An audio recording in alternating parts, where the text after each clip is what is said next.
안녕하십니까, 태백산직입니다. 조선왕조실록 제15대 강해군 일기편입니다. 작가님은 박영규 님이 되시겠습니다. 강해군 일기 첫 번째 이야기.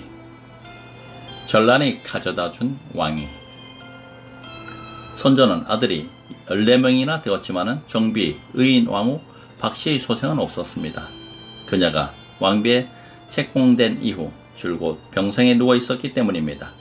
별 수 없이 서자들 중에서 세자를 선택해야 했는데 서자가 너무 많아 이 또한 쉬운 문제가 아니었습니다.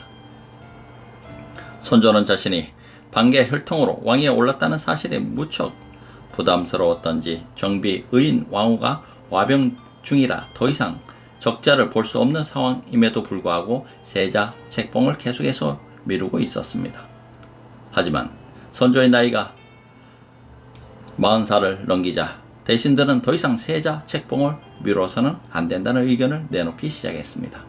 당시로서는 40살이 결코 적은 나이가 아니었기 때문에 혹여라도 선조가 미처 세자를 결정하지도 못한 상태에서 불시에 죽는다면 조정이 혼란에 휩싸일 것은 불을 본 듯 뻔한 일이었습니다. 대신들은 이러한 혼란을 미연에 방지하기 위해 건져 세자를 세우는 일을 거론했는데 이 문제를 가장 먼저 내놓은 사람은 자의정 정철이었습니다. 1591년 자의정 정철은 우의정 유성룡, 영의정 이산해, 대세야 헌 이예수, 부제학 이성중 등과 세자 책봉 문제를 놓고 심각한 논의를 벌였습니다. 그리고 논의 결과 광해군을 세자로 옹립하기로 결정하고 선조에게 주청을 올리기도 했습니다. 하지만 이 과정에서 음모가 진행되었습니다. 서인의 거두 정철을 궁지로 몰기 위해서 동인의 중심 인물인 이산해는 은밀히 계약을 짜고 있었습니다. 이산해는 선조가 인빈 김씨의 소생인 신성군을 총애하고 있다는 사실을 주목하고 인빈을 찾아가 정철이 광해군을 세자로 옹립하려고 한다는 말을 전했습니다. 그리고 광해군을 세자로 옹립한 뒤 인빈과 신성군을 모아하여 죽일 계약을 짜고 있다는 말도 덧붙였습니다. 이 말을 듣고 인빈은 당장 선조에게 달려가 정철이 자신들을 죽이려고谋略을 꾸미고 있다고 말했습니다. 인빈을 총애하고 있던 선조는 이 말을 듣고 심하게 붕괴하여 정철을 벼르고 있었습니다. 그러나 이런 내막을 알지 못한 정철은 경련장에서 선조에게 광해군을 세자로 세울 것을 초청했다가 선조의 진노로 그만 화를 당하고 맙니다. 이때 동인인 유성룡과 이산해는 아무 말도 하지 않았고 서인인 이예수, 이성중 등만 정철의 주청에 가세했다가 강등되어 외직으로 쫓겨났습니다. 그 후 세자 책봉 문제는 거론되지 못하다가 임진왜란이 일어나 분조, 비상사태에 즈음하여 임시로 조정을 분리하는 일을 해야 될 상황에 처해서야 비로소 광해군을 세자에 책봉하게 됩니다. 당시 선조는 북쪽으로 쫓겨가는 몸이었기 때문에 후사를 결정하지 않을 수 없는 처지였고 또한 조정을 분리하여 비상사태에 대비해야 되는 입장이어서 평양성에 머무를 때 대신들이 주청을 받아들여 광해군을 세자로 책봉했습니다. 이때 선조의 총애를 받던 신성군은 이미 병사하고 없었고 임해군은 성격이 포악하고 임금의 자질이 없다는 이유로 장자임에도 불구하고 세자 책봉 대상에서 제외된 상태였습니다. 하지만 이것으로 세자 책봉 문제가 일단락된 것은 아니었습니다. 세자를 책봉하면 명나라에 보고를 해야 했으며 명에서 고명이 내려와야 정식으로 세자로 확정되는 것이 상례였습니다. 그런데 전난 중인 1594년 선조가 윤군수를 명에 파견하여 세자 책봉을 추청했지만 명은 장자 임해군이 있다는 이유로 이를 거절했습니다. 때문에 광해군은 비록 왕으로부터 세자로 선임되긴 했지만 그때까지도 불안정한 처지였습니다. 그럼에도 광해군은 분조의 소임을 다하여 조야의 명망을 얻게 되었으며 명의 고명 여하에 관계없이 모든 대신들은 그를 세자로 받들었습니다. 그 후 광해군의 계승권은 요지 부동한 사실로 인식된 듯 하였습니다. 하지만 전란이 끝나고 1602년 임목왕후가 선조의 계비가 되면서 광해군의 입지는 조금씩 약해지기 시작했습니다. 설상가상으로 1606년 임목왕후가 영창대군을 낳자 상황은 더욱 악화 일로로 치달았습니다. 선조가 그렇게 염원하던 족제가 태어난 것입니다.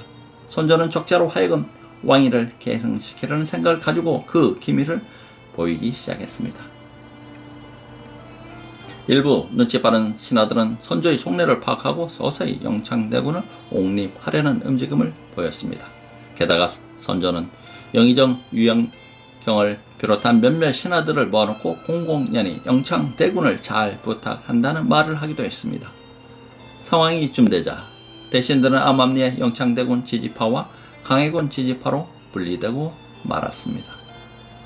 영창대군을 지지하는 소북파는 광해군이 서자에다가 차남인 까닭에 명나라의 고명도 받지 못했다면서 광해군을 세자로 인정하지 않으려는 경향을 보였습니다. 그러나 1608년 선조는 병이 악화되어 사경을 헤매는 지경에 처하자 현실적인 판단의 근거에 광해군에게 선의교서를 내립니다. 그런데 선의교서를 받은 영의정 유영경은 이를 공포하지 않고 자기 집에 감춰버립니다.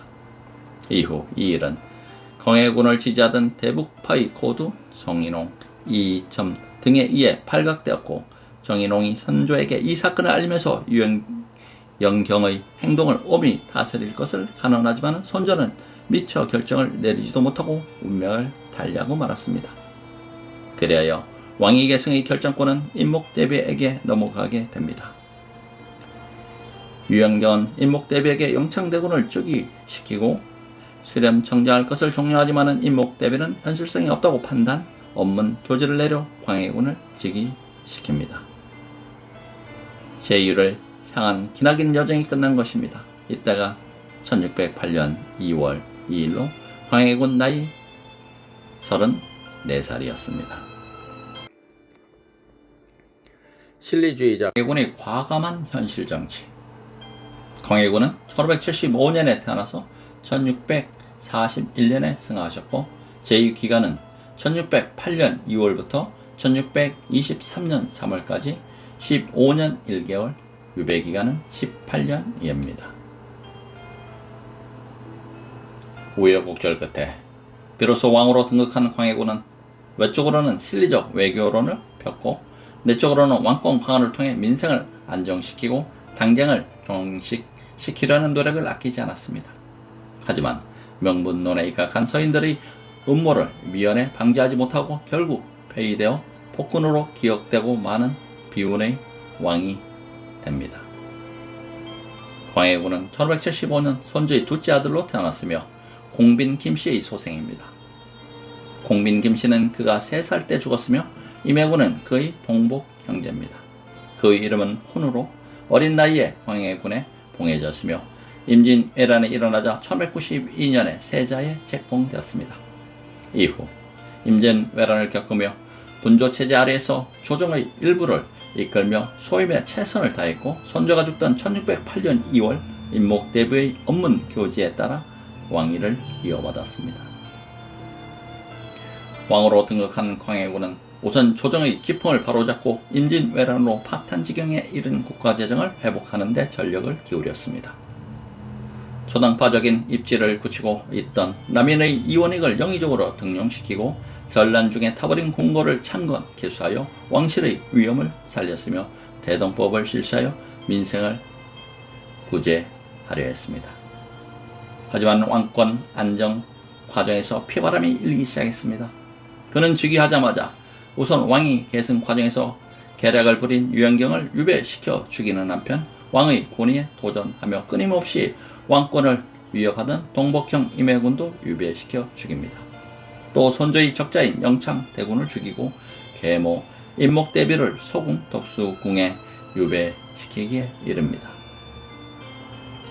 광해군이 임해군을 유배시킨 것은 1608년 명나라에서 조선의 세자 책봉 과정에 대한 진상조사단을 파견했기 때문입니다. 조선에서 서울 출신이 왕위를 계승하게 되자 명나라에서는 이에 대한 논란이 일었고 그래서 현장 조사를 위해 사신이 파견되었습니다. 그러자 조정에서는 임해군이 문제를 발생시킬 소지가 있다 하여 그를 유배시켜야 한다는 주장이 강하게 대두되었습니다. 당시 임해군은 왕위를 도둑맞았다면서 노골적으로 광해군을 비방하고 다녔기 때문에 집권당인 대북파는 이를 그냥 묵과할 수 없었던 것입니다. 명의 현장 실사로 광해군의 심사는 무척 괴로웠습니다. 이미 세자 책봉 과정에서 광해군이 장자가 아니라는 이유로 고명을 거부했던 명나라였습니다. 때문에 명에 대한 광해군의 감정이 좋지 않는 것은 당연한 일이었습니다. 더군다나 왕위를 계승한 이후에도 진상조사단을 파견하는 것은 그야말로 조선 조정과 광해군을 무시한 처사가 아닐 수 없었습니다. 이러한 광해군의 분노는 그의 왕위 계승을 반대하던 서북파 그리고 명분론과 대명사대주의를 강조하던 유생들에게로 돌려집니다. 광해군은 명나라가 사신을 보내 현장 조사를 한 것은 조선 내부의 친명 세력이 요청한 것이라는 판단을 하고 있었습니다. 이러한 광해군의 분노를 부추긴 것은 대부파 정치인들이었습니다. 그들은 권력을 독점하기 위해 광해군으로 하여금 정적을 제거하게끔 종용했고 광해군은 왕권 안전을 목표로 그들의 요구를 들어주었습니다. 하지만 이 과정에서 오히려 많은 정적들을 양상해 결국 이로 인해 인조 반정이 일어나고 폐위되는 지경에 이르게 됩니다.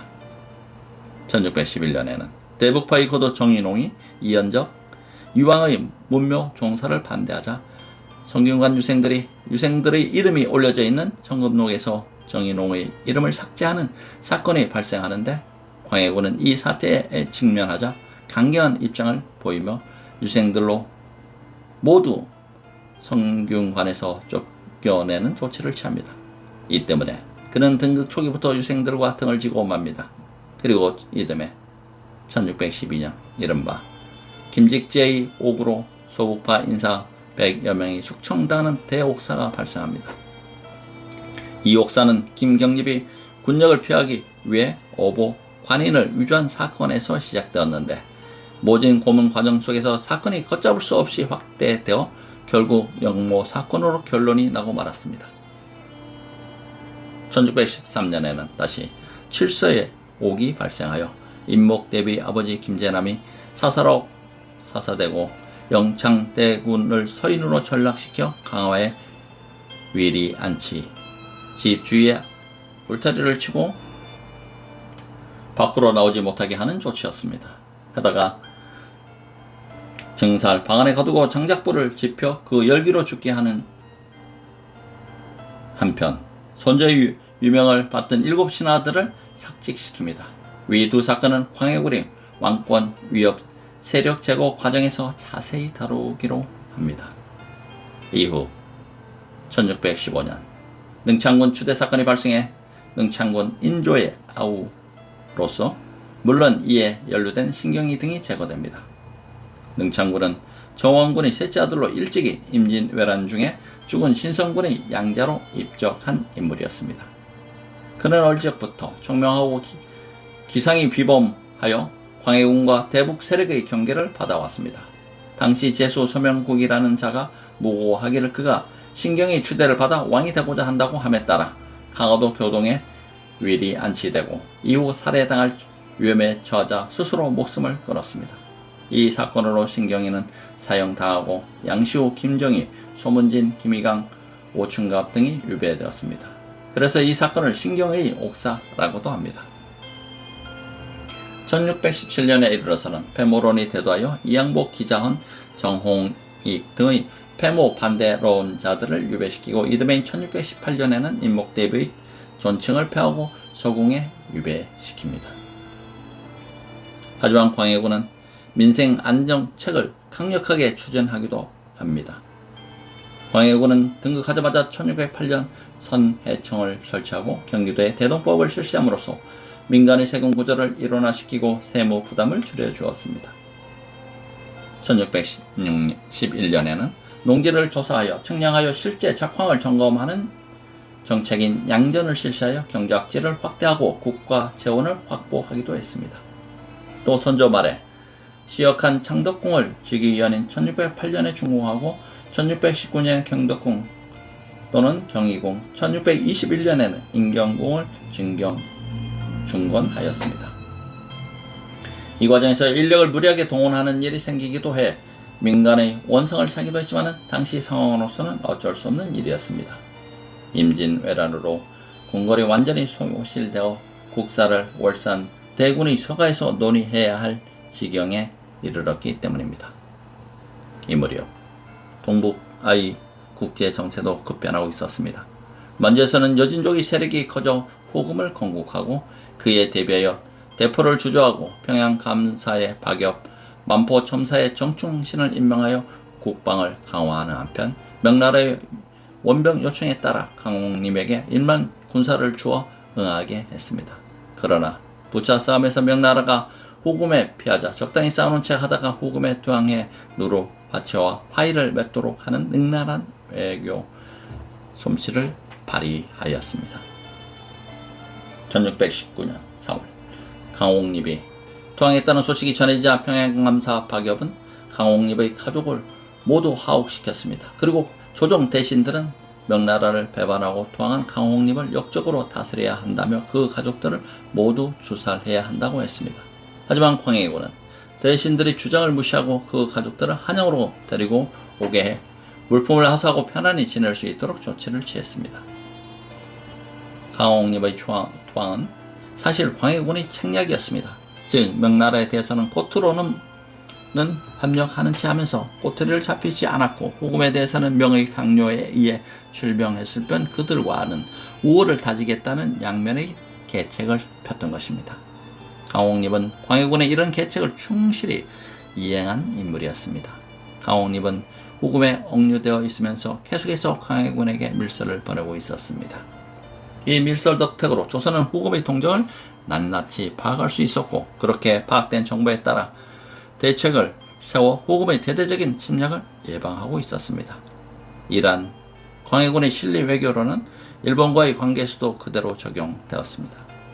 1609년 일본과 송사 약조를 체결하고 임진왜란 후 중단되었던 대일 관계를 재개하였으며 1617년 우윤겸 등을 회답사로 일본에 파견하기도 했습니다. 이로써 임진왜란 이후 악화되었던 일본과의 관계를 회복하고 전쟁의 위협으로부터 벗어날 수 있었습니다. 광해군의 실리적 정치관은 도성을 옮기는 계획으로도 이어졌습니다. 당시 일반에는 이시 왕조의 기운이 다해 정시 왕조가 들어설 것이라는 소문이 바다하게 퍼져 있었고 이는 민심을 동요시키는 주요 요인이 되었습니다. 또한 한성이 전란으로 완전히 소실된 상태였기 때문에 복구 사업에 엄청난 재원과 인력이 필요했습니다. 그는 민간에 널리 유포된 정시 왕조설을 일수하고 임진왜란의 악몽에서 벗어나 새로운 도약을 위해 도성을 파주의 규화로 옮길 것을 결정했습니다.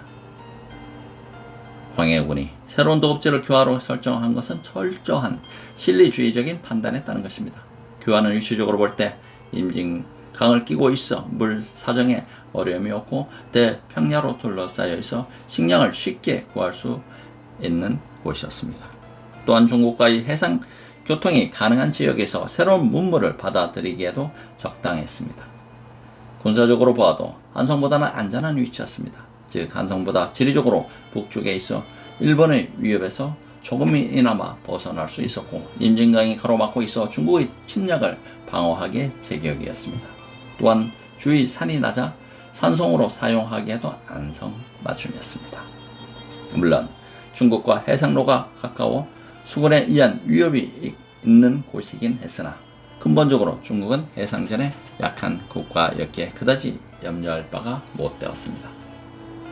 하지만 이러한 천도개혁은 명예 원군을 파병하는 문제를 비롯한 다른 현안에 밀려 연기되었다 결국 시행되지 못하고 축성 작업에 동원된 백성들의 원성만 높아지는 결과를 낳았습니다. 그러나 광해군의 이 천도계획은 당시 상황으로서는 여러 가지 문제를 동시에 해결해주는 아주 기발한 작상이었습니다. 요컨대 광해군은 밖으로는 철저한 실리주의 외교 노선을 걸었고 안으로는 강력한 왕권 체제에서 부국 강병의 길을 모색했던 것입니다. 이외에도 그는 병화로 손실된 서적 간행에도 박차를 가했습니다. 신증 동국 여지 승남, 연벽청가, 동국 신속, 상강행실 등을 다시 간행하고 국조보감을 다시 편찬하여 정사 운영의 방향을 확립했습니다. 실록 보관을 위해 적상산성에 사고를 설치하여 임진왜란 때 소실된 4곳의 사고를 대신했습니다. 한편 이 시대의 호균의 홍길동전, 호준의 동의보감 등이 나의 문학과 의학 부분의 획기적인 발전을 이루었습니다. 1616년에는 류크로부터 담배가 수입되기도 했습니다. 하지만 광해군의 이런 실리적이고 과당성 있는 정책은 인조 반정으로 중단되고 말았습니다. 그런 제2위 15년 기간 동안 정권을 장악한 것은 대북파였습니다. 대북파는 정권을 유지하기 위해서 많은 정적을 제거했는데 이 때문에 그들에게 희생된 사람들과 서인들은 광해군 정권을 전복할 기회를 엿보고 있었습니다. 1623년 마침내 김유, 이기, 김자점 등의 사대주의자들과 능창군의 형 능량군이 군사를 일으키고 창덕궁으로 진격하기에 이릅니다. 마침내 반정에 성공한 이들은 대북파를 제거하고 광해군을 폐기시킵니다. 인조 반정 과정은 인조실록편에 다룹니다. 그들의 반정 명분은 광해군이 사대를 거부하고 계목 임목 대비를 유폐했다는 것입니다. 폐위된 후 광해군은 광화도에 안치되었다가 다시 제주도에 입에되어 18년 동안 생을 연명하다가 죽음을 맞이했습니다. 이 기간 동안 광해군은 아주 초연한 자세로 지냈던 것으로 전해지고 있습니다. 그는 1641년 67세를 일기로 세상을 떠났습니다. 광해군은 재위 15년 동안 2명의 부인에게 자녀도 세자, 질과 옹주 1명을 얻었을 뿐입니다. 능은 경기도 양주군 진검면에 있습니다. 조선의 사관단은 광해군을 폭정을 일삼는 폭군으로 기록하고 있습니다. 그러나 인종 반정에 성공한 사대주의적인 명분론자들이 자신의 반란을 합리화시킨 측면이 강합니다. 오히려 광해군은 대명 사대주의자들에 대해 밀려 자신의 실리적 외교론과 현실 관계에 바탕을 둔 정치 이론을 완전히 꽃피우지도 못한 채 밀려난 불행한 왕이었습니다. 인조 반정의 명분은 2가지였습니다. 첫째는 명에 대한 의리를 저버리고 대명 사대를 하지 않는다는 것과 둘째, 선조의 적자 영창군을 죽이고 계모 임목대비를 유폐시켜 현계를 죽이고 실효를 저질렀다는 것입니다. 하지만 이들이 내건 이 같은 명분에는 몇 가지 문제가 있습니다. 그것은 우선 이들이 중국의 흐름에 둔감해 시대적 대세를 읽지 못했다는 것입니다. 당시 명은 이미 기울고 있는 나라였고 천이 일어서는 나라였습니다. 때문에 조선은 중국의 그런 세력 다툼을 이용해 개국 이후 계속되던 중국과의 군신 관계를 청산하고 대등한 위치로 격상할 수 있는 유일한 기회를 맞이하고 있었습니다. 이 점은 광해군을 읽고 중립 외교 노선을 걸었지만 이들은 계속해서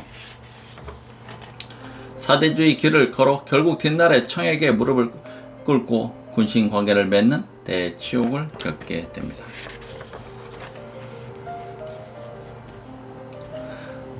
광해군의 영청대군을 비롯해서 능창군 임목대비 등의 왕위권 위협에 세력을 제거할 것을 폭정으로 몰아간 부분이 있습니다. 폭정이란 원래 집권층에서 행사된 정치적 행위를 일컫는 것이 아니라 민생을 위협하는 폭력적 행위를 가리키는 것입니다. 그런데 사실 광해군은 일부 왕권 위협 세력을 제거하긴 했지만 민간을 위협하고 학대하는 정사를 편 일은 거의 없습니다. 그리고 오히려 민생 구제에 주력하여 민생 경제를 일으키는 데 전력을 쏟은 왕입니다.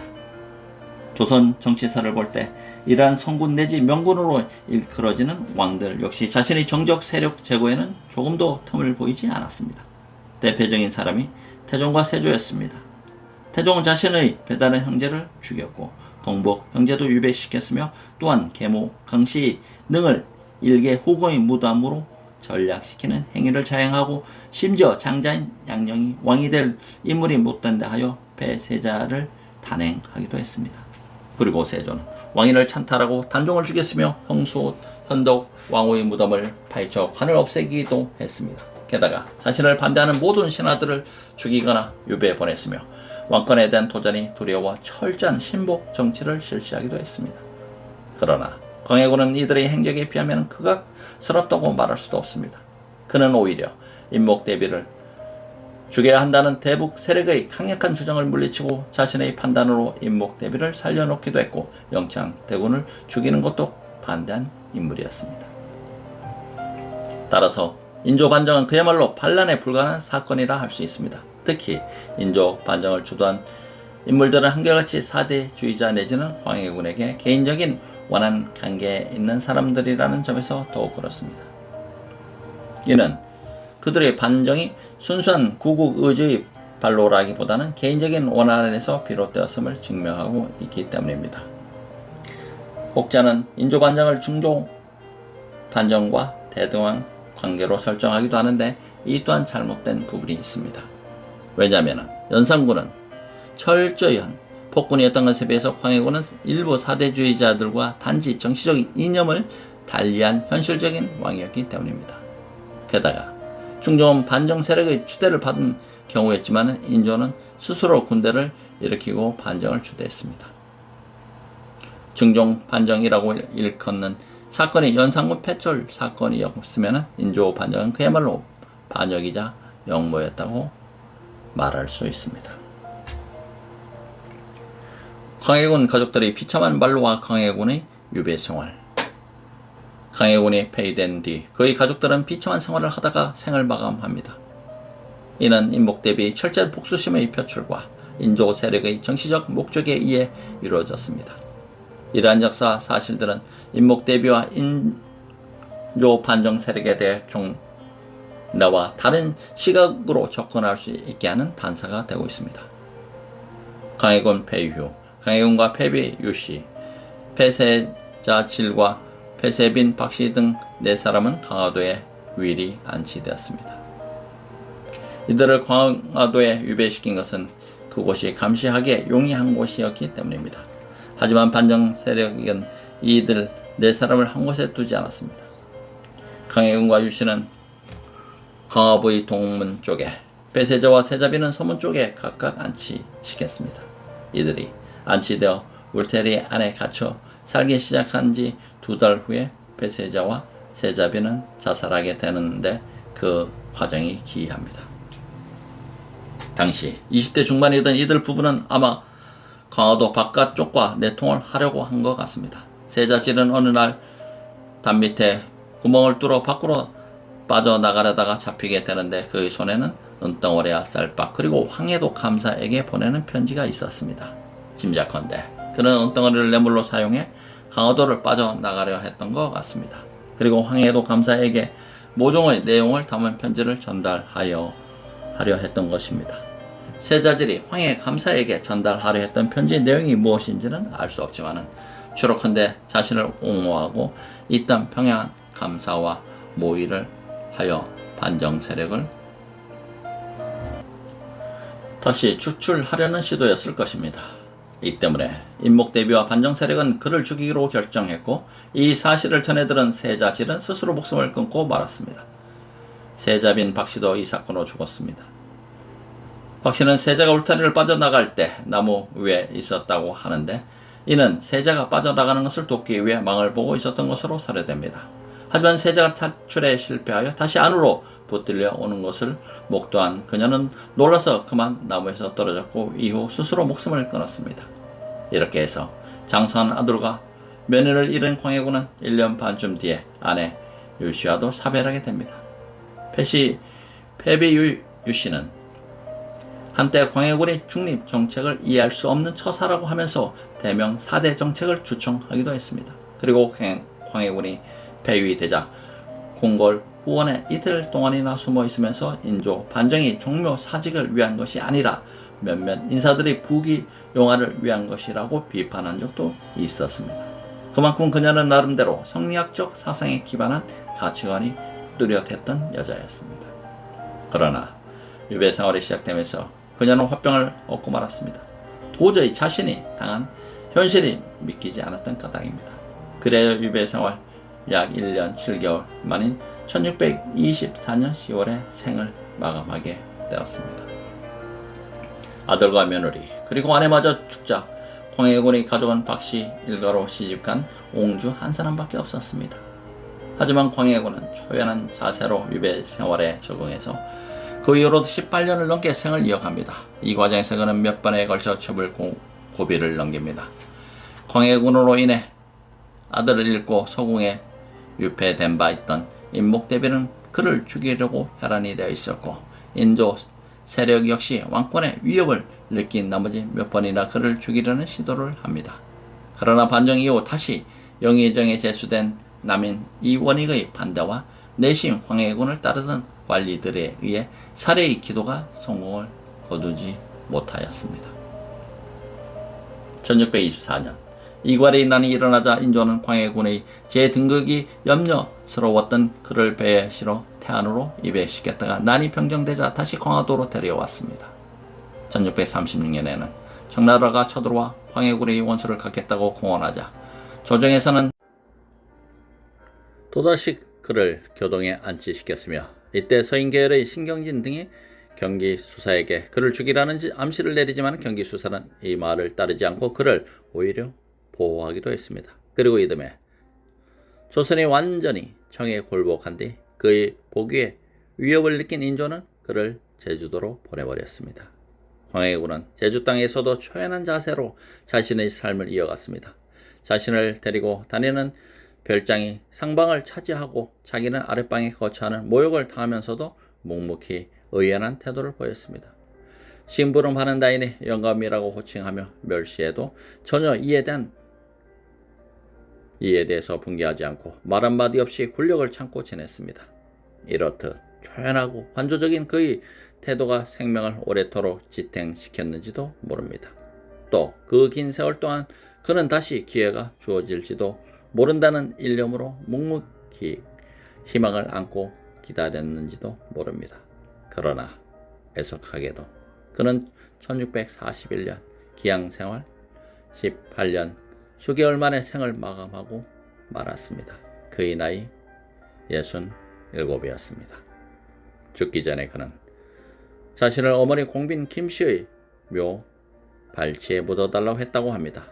그래서 조정은 그의 유언에 따라 경기도 양주 남양주의 공빈 김씨 묘 아래 오른쪽에 그를 묻었습니다. 그리고 박씨 집안으로 출가한 소녀의 자손들로 하여금 봉사하도록 하였습니다. 조선왕조실록 제15대 광해군 이야기 첫 번째 편이었습니다. 감사합니다. 태백산직이었습니다.